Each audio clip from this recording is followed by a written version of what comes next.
At the tail end of 2021, Toyota launched the hybrid Camry, which should bring fuel efficiency like through the roof, and at the price that really wasn't all that exorbitant or anything like that, because it was actually pretty darn good. The thing is, now that it's 2022, they're continuing with the fuel efficiency with this, the Toyota Raize. Now, if you guys are looking at this automobile thinking that it looks somewhat like a baby RAV4, good eye. Even better for you guys that are looking at it thinking that it's a Daihatsu Rocky, spot on. Now, before I get to its prices, which is extremely important, I want to get back to the fuel efficiency that I was just talking about, which is what's underneath. So, the Raize comes with two engine options. The first option is a 1.2-liter naturally aspirated 3-cylinder gasoline engine that produces 87 horses and 113 newton-meters of torque. Now that is mated either to a CVT or a manual gearbox. This, however, is the top of the line. This is a 1-liter turbocharged. That's right, it's got a turbocharger in it, which then produces a total of 96 horses and 140 newton-meters of torque, mated only to a CVT, which is quite impressive considering the size of the automobile. Now, all importantly, how much are we talking about? Okay, so prices. The base, or the base, that's what I'm talking about. The base Raize starts at 746,000 Philippine pesos, which makes it the third, if not the fourth, most affordable base product that Toyota has in its entire lineup. But the top of the line comes in at 1,031,000 Philippine pesos. Now, before you say that's a little bit pricey, think of it this way. It is the second most affordable automobile that is top of the line from Toyota. It's even more affordable than the top of the line Vios. That's pretty cool. And here's the thing, in terms of in the market, it actually slots right in the middle of what its competitors could or should be. The more expensive would be the MG ZS, and below that would be the Kia Stonic, which we both have reviews on, by the way. If you click, I guess somewhere on the screen, we have a review for that on you. But let's get to the exterior of the automobile, shall we? Let's start off with the headlamps. Look at these massive headlamps on such a tiny automobile. It looks great, right? These are all LEDs, by the way, including this. But this is not your DRL. This is actually just an accent light when your lights are on. Your DRLs are found down here, right above the fog lamps, which unfortunately are only halogen. These are your parking sensors found right above the DRLs. Now up front in the grille, or rather behind the grille, you'll notice that about 60% of what's behind this front grille, and this is a little bit off center, so OCD people, that might get to you, but 60% of it is basically your radiator, where about 20 to 25% of it is your tiny little intercooler for the turbo. And then in front of that, the tiny little horn for a tiny but very cute car. Let's move on to the side of the automobile. You'll notice that you've got 17-inch wheels on. I haven't checked, but these are 60 series tires. Yes, these are 60 series tires, 17-inch in diameter. Now, the top of the line turbo gets 17s, whereas the lower variants actually get 16s. But it's the same all around when it comes to brakes, which is discs up front and drum at the rear. And of course, the same 200 millimeters of ground clearance. So this is what Toyota is referring to as a compact crossover, or Joey, what is it again? A subcompact crossover, or a subcompact SUV. That's what Toyota is referring it to. You know what? They can call it anything that they want. I'm actually calling it pretty darn cute, because also of this floating roofline. It's black from the front. The A-pillar goes all the way up to the rear. It's got a very nice, mature look to it. The color, this turquoise blue, and then there's also the yellow and a white. Those three colors with the black floating roofline is only available for the 1-liter turbo, the top of the line. The other variants down the range will get an entire color that's splashed all over the automobile, or monochrome, so it's got body-colored roofs and whatnot. My ring just hit the roof. Don't tell Toyota. Okay, moving on to the rear, come on back here with me.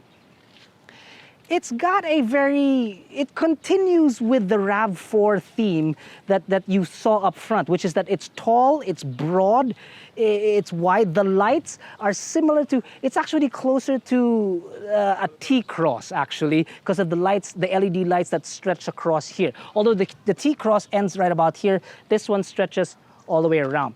This fake vent down here could have been maybe perhaps body color of the automobile, might have looked better, but I'll tell you this much, for aftermarket parts, that actually might make like a good reflector or a good rear lamp actually. That might look good. When you open her up, you are looking at 369 liters of space, a very usable space because you can get rid of the foldable, you know what? Yeah, okay. So 300, you okay back there? Okay, 369 liters of space, which increases by about another 10 liters, because if you can take this bottom and bring it down a little bit lower, which should make heavier or taller items easier to put inside, and then a flat lip when you need it, when you're loading much heavier items. If I can properly get this in. There you go. Oh, lest I fail to mention, there's also a full-size spare underneath.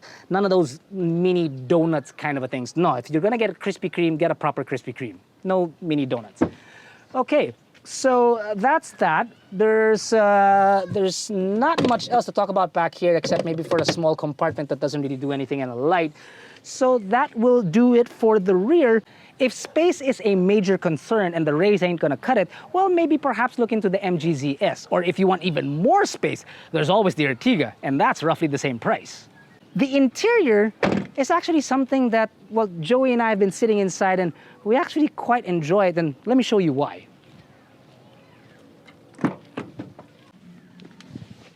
In the rear, you get seats. Okay, we're done. No, I'm kidding. I wish there was more to report, but unfortunately, apart from the ball holders on either door, that's really about it. You don't get any charging points or vents up front. You don't get a center armrest. So there are absolutely no toys back here. But I can tell you that that is my normal driving position. And I know Gina's gonna make fun of me on this, but there's a lot of space for me. And the headroom, well, even though I'm a smaller person, that is a bit tight. There's only about that much left. So taller passengers might have an issue, but much wider passengers, if there's only 4 back here, shouldn't be an issue.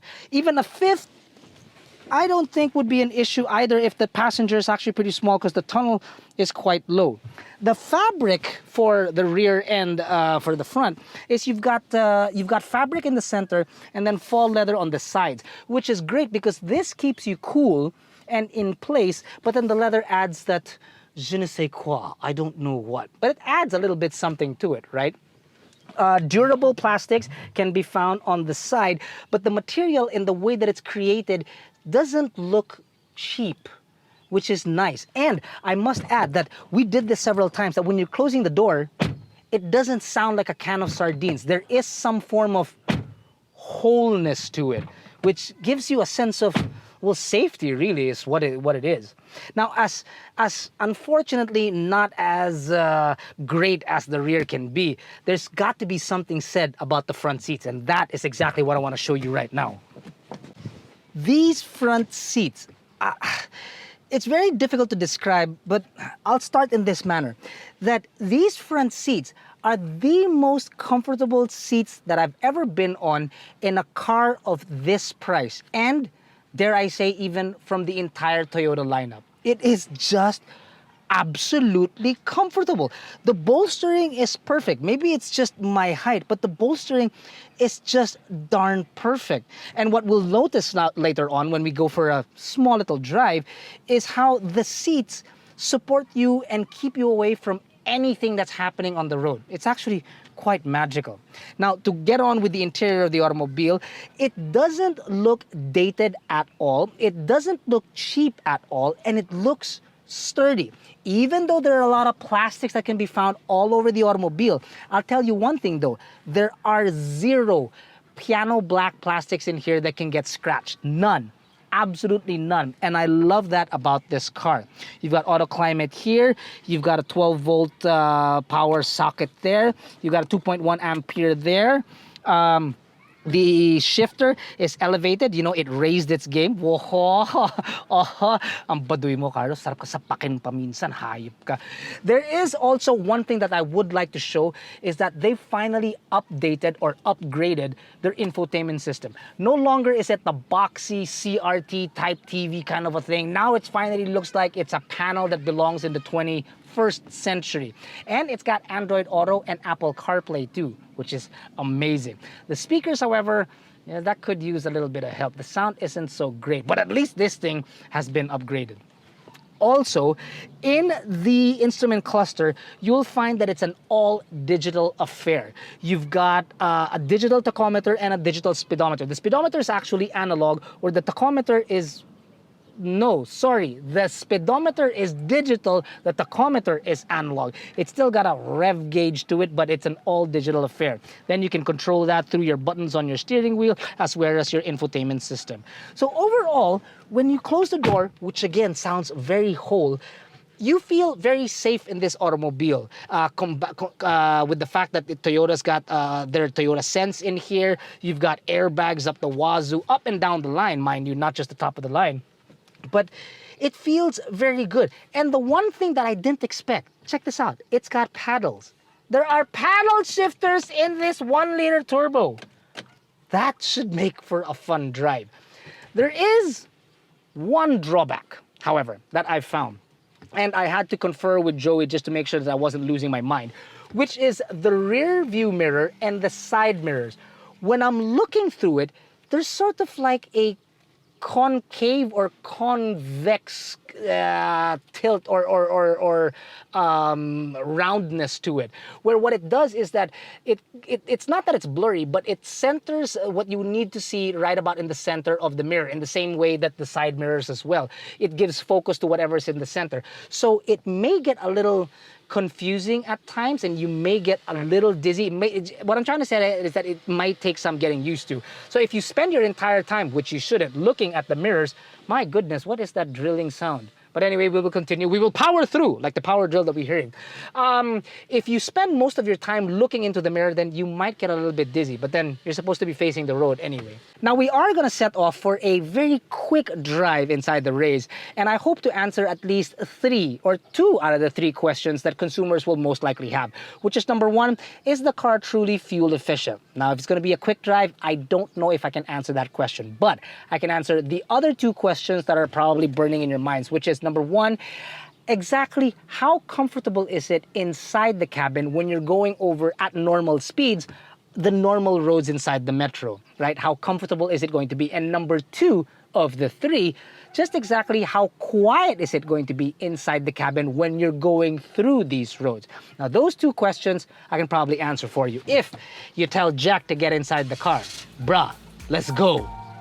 But before we do set off, there's one thing that I wanted to show you guys on the TFT display, which is when you put it in reverse, it tells you exactly what direction your wheels are at. That may not be much, but that's actually pretty darn cool when you're putting it in reverse.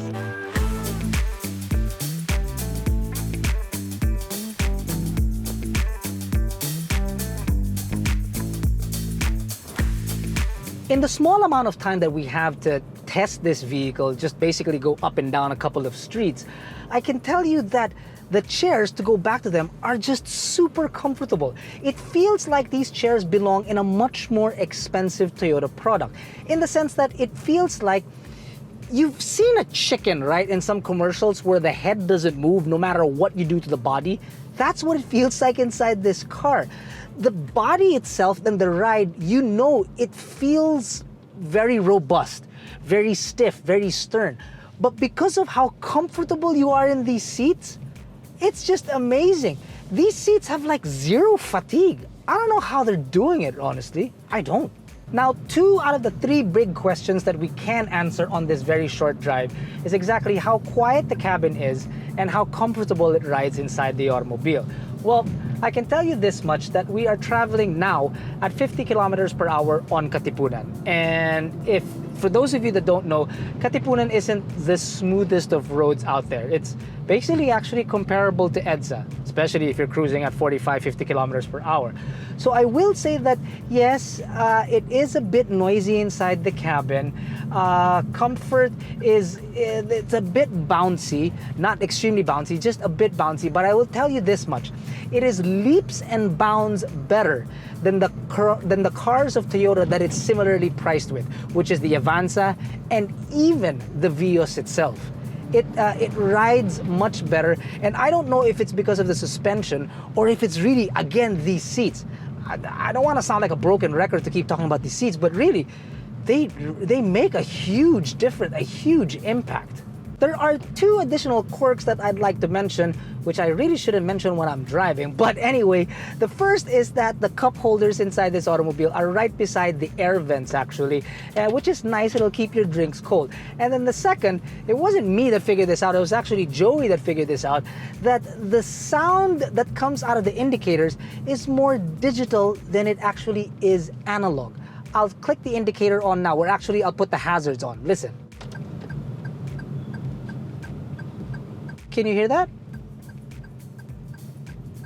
It actually does sound more digital than it does sound analog. And the truth be told, the sound actually works with the entire automobile. The fact that it's crisper and newer really bodes well with the interior of the car. It's a good match. Time is running short, unfortunately, and I gotta return this to Toyota Motor Philippines, with thanks, by the way, for allowing us access to the automobile so we can do this small little walk around and a little bit of a drive with it.